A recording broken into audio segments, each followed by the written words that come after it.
ప్రకాశం జిల్లా కురిచెడులో అనుమానాస్పద మృతదేహం లభ్యమైంది. బోధనపాడు గ్రామం వద్ద వేమ వెంకట నాగరాజు అనే యువకుడు అనుమానాస్పదంగా మృతి చెందాడు. ప్రతిరోజు వలె నాగరాజు పని ముగించుకుని ఇంటికి బయలుదేరాడు. ఎంతసేపటికి నాగరాజు ఇంటికి రాకపోవడంతో నాగరాజు బంధువులు గాలింపు చేపట్టారు. బోధనపాడు గ్రామం రోడ్డు పక్కన నాగరాజు మృతదేహాన్ని గుర్తించారు. మృతుడి శరీరంపై గాయాలు ఉన్నాయి. మృతదేహాన్ని పోస్టుమార్టం కోసం ఆసుపత్రికి తరలించారు. ఈ కేసు దర్యాప్తు చేపట్టి తమకు న్యాయం చేయాలని నాగరాజు కుటుంబ సభ్యులు పోలీసులను కోరారు.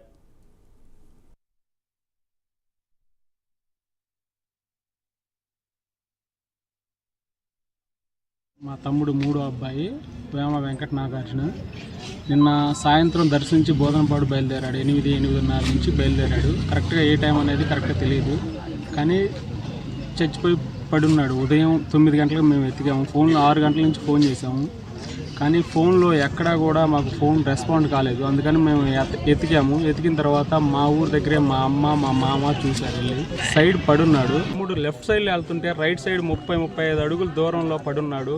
మెడ నిండా రక్కి పెట్టి బ్లాక్గా మొత్తం ఒళ్ళంతా బ్లాక్గా వచ్చింది. ఎక్కడా ఒక్క దెబ్బ లేదు, కాకపోతే కొంచెం నోటెంటి రక్తం వచ్చింది. వేమ వెంకటి మా తమ్ముడు మూడో అబ్బాయి.